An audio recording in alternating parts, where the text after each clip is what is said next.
यदि आप किसी ऐसी चीज का व्यापार करते हैं जो किसी और के पास मौजूद नहीं है, तो इससे क्या होगा? इससे ये होगा कि आप उस चीज की कीमत खुद तय कर सकेंगे, आप उपभोक्ताओं से अपनी मनमानी कीमत वसूल सकेंगे। इसका नुकसान किसे होगा? इसका नुकसान होगा उपभोक्ताओं को, उन्हें ज्यादा कीमत चुकानी पड़ेगी। इसी तरह की स्थिति को रोकने के लिए भारत में सीसीआई यानी कंपटीशन कमीशन ऑफ इंडिया का गठन किया गया है। और हाल ही में कंपटीशन कमीशन ऑफ इंडिया ने गूगल पर, जो कि दुनिया की सबसे बड़ी कंपनियों में से एक है, गूगल पर 2200 करोड़ रुपए से ज्यादा का जुर्माना लगाया है। आज इस वीडियो में हम इसी विषय से संबंधित तमाम पहलुओं को जानने की कोशिश करेंगे। मेरा नाम है अक्षय, आपका स्वागत है दृष्टि IAS की इस नई वीडियो में। वीडियो शुरू करते हैं और सबसे पहले वीडियो की रूपरेखा को समझ लेते हैं, यानी उन बिंदुओं की बात कर लेते हैं जिनके माध्यम से हम अपनी चर्चा को आगे बढ़ाएंगे। तो वीडियो में सबसे पहले हम न्यूज यानी खबर पर बात करेंगे। इसके बाद अनुचित व्यापार गतिविधियों के लिए जुर्माना क्यों लगाया गया है, इसकी एक पृष्ठभूमि को समझेंगे। इसके अलावा इस पूरी स्थिति में दो विवाद बहुत ज्यादा प्रमुख है, दो विषयों को लेकर विवाद हो रहा है, दोनों पर विस्तार से चर्चा करेंगे। पहला विषय है एंड्रॉइड ऑपरेटिंग सिस्टम को लेकर और दूसरा विषय है प्ले स्टोर को लेकर। दोनों विवादों पर विस्तार से चर्चा करेंगे। इसके अलावा बाजार में स्थिति का दुरुपयोग किस तरह से किया जा रहा है, किस तरह से किया जाता है, उस पर भी बात करेंगे। भारत में इसको लेकर क्या नियम बनाए गए हैं, उनको समझेंगे। इसके अलावा गूगल का इस पूरे विषय को लेकर क्या कहना है, गूगल ने अपना पक्ष किस तरह से पेश किया है, उस पर बात करेंगे। और अंत में ये जो जुर्माना लगाया गया है, ये जुर्माना कितना ज्यादा सही है, इसको भी समझने की कोशिश करेंगे। यानी निष्कर्ष पर बात करेंगे और एक प्रश्न पर भी चर्चा करेंगे। प्रश्न मेंस का है और आप 250 शब्दों में इसे लिखने की कोशिश कर सकते हैं। आज का जो पूरा वीडियो है वो सामान्य अध्ययन प्रश्न पत्र 2 और 3 से संबंधित है। आप इसे अंतरराष्ट्रीय संबंध और सूचना प्रौद्योगिकी एवं कंप्यूटर जैसे खंडों से जोड़कर देख सकते हैं। चलिए वीडियो शुरू करते हैं और सबसे पहले हमारी खबर देख लेते हैं। आज की हमारी जो न्यूज है वो इंडियन एक्सप्रेस के एक्सप्लेन्ड सेक्शन से है। हमारी खबर है anti trust cases against Google, how regulator decide fine.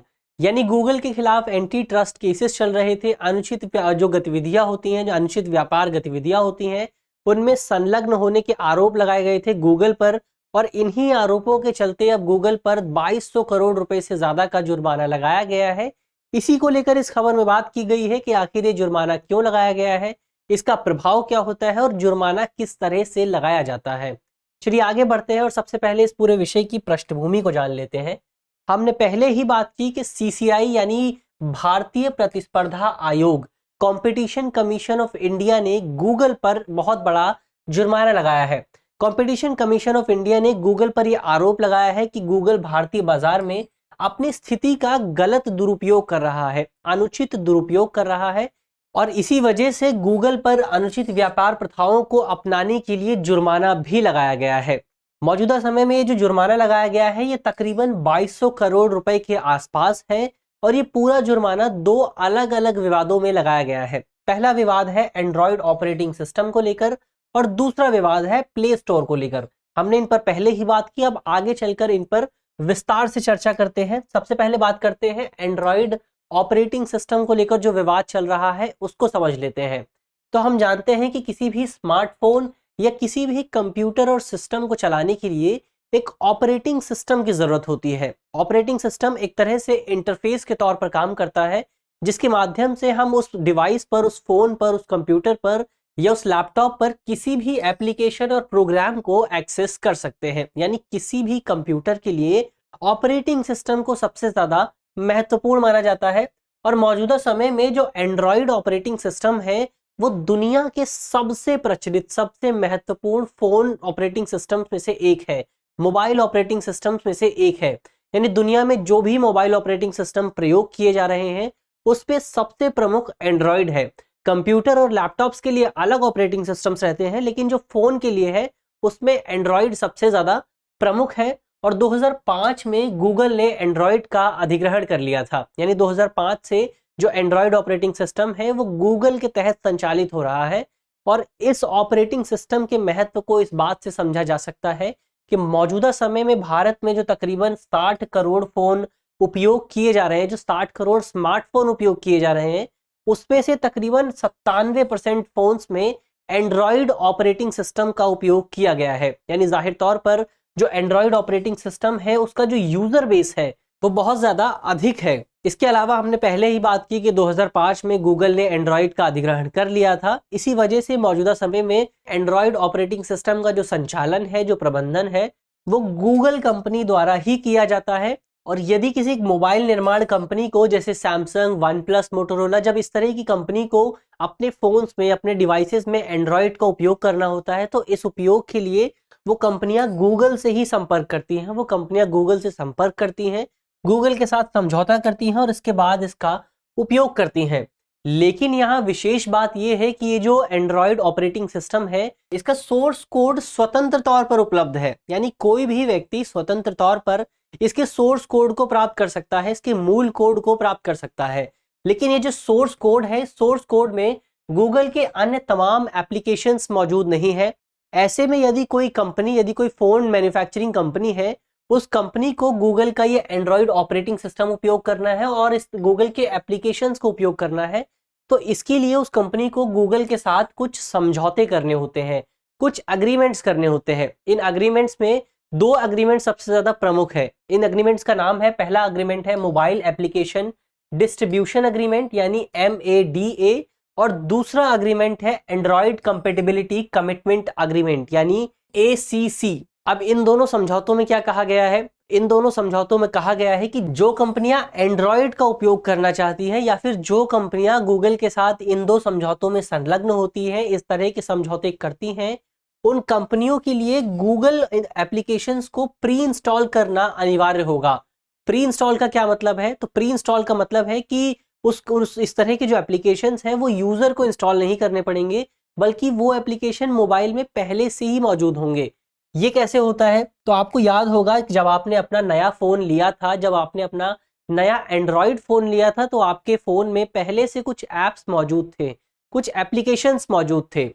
कौन कौन से थे ये ऐप्स? इसमें पहला ऐप था Google Chrome, YouTube, Google search, Android, Google drive. इस तरह के एप्लीकेशंस आपके फोन में पहले से ही मौजूद थे। तो ये जो एप्लीकेशन पहले से मौजूद थे, ये इसी वजह से मौजूद थे क्योंकि आपकी जो कंपनी थी, जिस कंपनी का आपने फोन लिया था, उस कंपनी ने पहले से ही गूगल के साथ समझौता कर रखा था कि जब वो फोन बेचेंगे तो उस फोन में पहले से ये ऐप मौजूद होंगे। इसी प्रोसेस को प्री इंस्टॉलेशन ऑफ ऐप्स कहा जाता है, यानी आपके फोन में पहले से ही ऐप मौजूद होते हैं। अब इसी पूरी गतिविधि को, इसी पूरे काम को CCI द्वारा, कंपटीशन कमीशन ऑफ इंडिया द्वारा अनुचित व्यापार प्रथा का नाम दिया गया है, क्योंकि इस तरह की गतिविधि के माध्यम से, इस तरह की प्रैक्टिस के माध्यम से गूगल अपने ग्राहक बेस को, अपने यूजर बेस को बढ़ाने की कोशिश कर रहा है। कैसे गूगल का यूजर बेस कैसे बढ़ रहा है इससे? तो यदि आप बिहेवियरल इकोनॉमिक्स पढ़ेंगे तो उसमें आपको एक सिद्धांत मिलेगा, एक थ्योरी मिलेगी। थ्योरी का नाम है डिफॉल्ट बायस। इस थ्योरी में माना जाता है कि जब किसी ग्राहक को, किसी कंज्यूमर को आप कोई डिफॉल्ट रूप से कोई विकल्प प्रदान करते हैं, कोई उसको ऑप्शन देते हैं और आसानी से उसे वो ऑप्शन मिल जाता है, तो इसकी वजह से वो किसी दूसरे विकल्प पर ध्यान नहीं देता, किसी अल्टरनेटिव पर ध्यान नहीं देता है, चाहे वो विकल्प कितना भी ज्यादा लाभकारी क्यों ना हो। इसी पूरे थ्योरी को, इसी पूरे सिद्धांत को डिफॉल्ट बायस कहा जाता है और गूगल द्वारा भी इसी सिद्धांत का उपयोग किया जाता है। आपने ध्यान दिया होगा कि जब आपके फोन में गूगल क्रोम इंस्टॉल हुआ था, उसके बाद से आपने उसे नहीं हटाया होगा, जबकि इसके बावजूद भी हमारे पास कई तरह के सर्च इंजन मौजूद है, लेकिन इसके बावजूद हम गूगल का उपयोग करते हैं क्योंकि गूगल हमारे पास पहले से मौजूद है। हम भी इस तरह मौजूदा समय में जो तमाम ग्राहक है, जो तमाम फोन उपयोग करता है, वो डिफॉल्ट बायस से ग्रसित है और इस तरह के डिफॉल्ट बायस की वजह से एंड्रॉयड का उपयोग करने वाले जो मैन्युफैक्चरर्स होते हैं, जो निर्माता होते हैं, उन निर्माताओं की चयन की स्वतंत्रता समाप्त हो जाती है। यानी वो निर्माता एंड्रॉयड चुनने के लिए बिल्कुल बाध्यकारी हो जाते हैं क्योंकि उनको एंड्रॉयड चुनना ही पड़ेगा। इसी की वजह से गूगल पर इस तरह का फाइन लगाया गया है, गूगल पर जुर्माना लगाया गया है। CCI द्वारा गूगल पर इस पूरे गतिविधि की वजह से 1337 करोड़ रुपए का जुर्माना लगाया गया है। तो ये तो बात हुई एंड्रॉयड ऑपरेटिंग सिस्टम विवाद की। अब आगे बढ़ते हैं और प्ले स्टोर विवाद पर बात कर लेते हैं।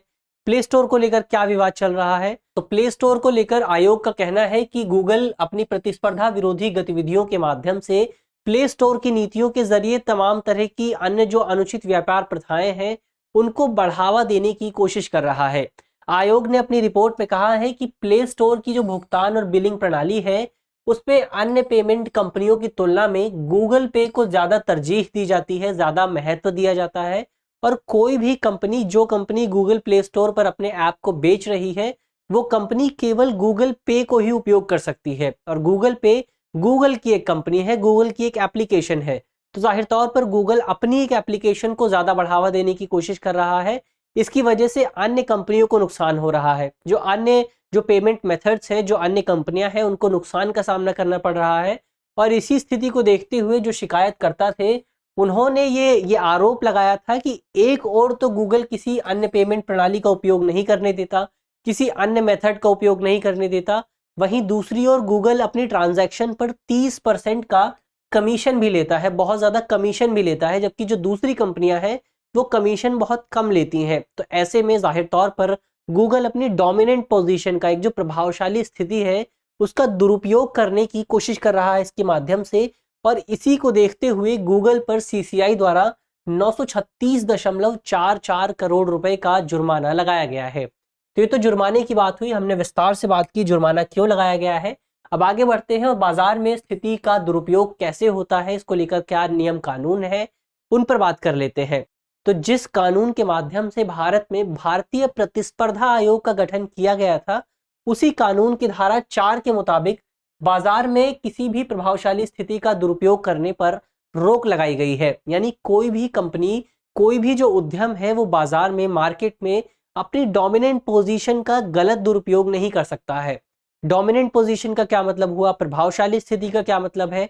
तो इसका मतलब एक ऐसी स्थिति से है जहां कोई भी उद्यमी, कोई भी कंपनी बिना किसी प्रतिस्पर्धा के स्वतंत्र तौर पर काम करती है, इंडिपेंडेंटली काम करती है। और कभी कभी स्थिति में यह भी देखा जाता है कि वो कंपनी अपने फायदे के लिए बाजार की प्रतिस्पर्धा को प्रभावित करने की भी कोशिश करती है, और इसी स्थिति को डोमिनेंट पोजीशन कहा जाता है। अब हम कैसे कह सकते हैं कि गूगल डोमिनेंट पोजीशन में है? तो इस पर हमने पहले ही बात की कि भारत में जितने भी फोन उपयोग किए जा रहे हैं, जितने भी स्मार्टफोन उपयोग किए जा रहे हैं, उन स्मार्टफोन्स में से 98% स्मार्टफोन में एंड्रॉयड ऑपरेटिंग सिस्टम का उपयोग किया गया है। और इसी आधार पर हम कह सकते हैं कि भारत के बाजार में जो गूगल की स्थिति है, वो एक डोमिनेंट स्थिति में है, गूगल एक प्रभावशाली स्थिति में है और इसका गलत दुरुपयोग भी कर रहा है। अब इस पूरे विषय को लेकर गूगल का क्या कहना है, उस पर बात कर लेते हैं। गूगल ने अपने पक्ष में क्या तर्क पेश किए हैं। तो गूगल ने स्पष्ट तौर पर इन तमाम आरोपों से इनकार किए हैं। गूगल का कहना है कि गूगल भारत में डोमिनेंट पोजीशन में मौजूद नहीं है। गूगल की जो स्थिति है वो इतनी ज़्यादा डोमिनेट नहीं है, इतनी ज़्यादा प्रभावशाली नहीं है, और इसी की वजह से गूगल भारत में अनुचित प्रथाओं को भी अंजाम नहीं दे रहा है, अनुचित व्यापार गतिविधियों से भी जुड़ा हुआ नहीं है। इस पूरे विषय को लेकर गूगल का कहना है कि भारतीय बाजार में उपभोक्ताओं के पास एंड्रॉयड और iOS ऑपरेटिंग सिस्टम के बीच विकल्प मौजूद है। उपभोक्ता किसी भी विकल्प को चुन सकते हैं। ये जो iOS ऑपरेटिंग सिस्टम है वो एप्पल से संबंधित है, एप्पल कंपनी का ऑपरेटिंग सिस्टम है। लेकिन आयोग ने अपनी रिपोर्ट में, अपने बयान में इसका भी जवाब दिया है। आयोग ने अपनी रिपोर्ट में कहा है कि ये जो दोनों ऑपरेटिंग सिस्टम है, एंड्रॉयड और iOS, इन दोनों ऑपरेटिंग सिस्टम में बहुत ज़्यादा अंतर मौजूद है। इसमें से एक ऑपरेटिंग सिस्टम ओपन सोर्स है, जबकि दूसरा ऑपरेटिंग सिस्टम क्लोज्ड सोर्स है। जो एंड्रॉयड है वो ओपन सोर्स ऑपरेटिंग सिस्टम है, जबकि जो iOS है वो क्लोज्ड सोर्स ऑपरेटिंग सिस्टम है। इसके अलावा iOS का इस्तेमाल केवल एप्पल के फ़ोन्स में ही किया जा सकता है, केवल एप्पल के डिवाइस में ही किया जा सकता है। लेकिन एंड्रॉयड ऑपरेटिंग सिस्टम का इस्तेमाल किसी भी फ़ोन में किया जा सकता है। तो जाहिर तौर पर दोनों के बीच जो समानता खोजने की कोशिश की जा रही है गूगल द्वारा, उस कोशिश को बंद किया जाना चाहिए, क्योंकि दोनों में कोई भी समानता मौजूद नहीं है। दोनों अलग अलग तरह के ऑपरेटिंग सिस्टम है। तो ये तो बात हुई गूगल का इस पूरे विषय को लेकर क्या कहना था, आयोग ने उसको लेकर क्या जवाब दिया है। अब अंत में निष्कर्ष की बात करते हैं, ये जान लेते हैं कि ये जो जुर्माना लगाया गया है, ये जुर्माना कितना ज़्यादा सही है। तो इस तमाम विश्लेषण के माध्यम से हम कह सकते हैं कि जाहिर तौर पर भारत में गूगल एक प्रभावशाली स्थिति में मौजूद है, एक डोमिनेंट पोजीशन में मौजूद है, और इस पोजीशन की वजह से गूगल द्वारा अपनी तमाम नीतियों के माध्यम से भारत में प्रतिस्पर्धा को प्रभावित करने की भी कोशिश की गई है। और जब किसी बाजार में प्रतिस्पर्धा प्रभावित होती है तो जाहिर तौर पर उस बाजार का विकास भी प्रभावित होता है और वहां का इनोवेशन भी प्रभावित होता है। ऐसे में गूगल पर कार्यवाही की जानी बहुत ज़्यादा ज़रूरी थी, बहुत अनिवार्य था। ताकि गूगल के एकाधिकार को रोका जा सके, उसकी मोनोपोली को रोका जा सके। लेकिन यहाँ ये ध्यान रखना जरूरी है कि जुर्माने की वजह से देश का बाजार प्रभावित ना हो, देश का जो मार्केट है वो प्रभावित ना हो, क्योंकि भारत के विकास के लिए, भारत के बाजार के विकास के लिए गूगल और फेसबुक जैसी बड़ी बड़ी कंपनियों की अभी भी जरूरत है। क्योंकि भारत में अभी इतना बड़ा इकोसिस्टम विकसित नहीं हुआ है कि जो इतना बड़ा यूजर बेस है उसकी जो मांग है उसको पूरा किया जा सके। उसकी मांग को गूगल और फेसबुक जैसी, मेटा और अमेज़न जैसी बड़ी बड़ी कंपनियां ही पूरा कर सकती हैं। ऐसे में भारत को मौजूदा समय में इन कंपनियों की जरूरत है। भविष्य में हम ये कह सकते हैं कि भारत सरकार द्वारा एक ऐसा इकोसिस्टम विकसित किया जाए जहां पर भारत में भी इस तरह की बड़ी बड़ी कंपनियां और ज्यादा विकास कर सके। ऐसे में मौजूदा समय में हम कह सकते हैं कि भारत को इनकी जरूरत है, लेकिन दीर्घ काल में इनकी जरूरत को धीरे धीरे समाप्त किया जा सकता है। ये तो बात हुई निष्कर्ष की। अब अंत में एक प्रश्न की बात कर लेते हैं। प्रश्न मेंस का है और आप 250 शब्दों में इसे लिखने की कोशिश कर सकते हैं। हमारा प्रश्न है कि गूगल और फेसबुक जैसी कंपनियों द्वारा उपयोग अनुचित व्यापार प्रथाओं की वजह से देश का व्यावसायिक माहौल प्रभावित होता है।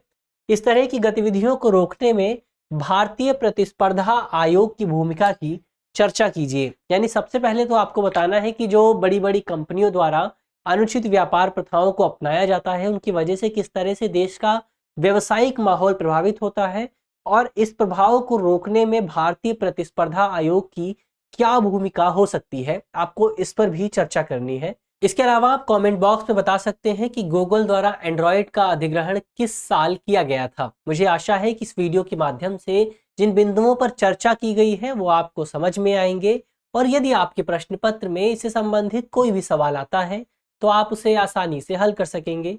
इस तरह की अन्य वीडियो देखने के लिए आप हमारे चैनल को भी सब्सक्राइब कर सकते हैं। धन्यवाद।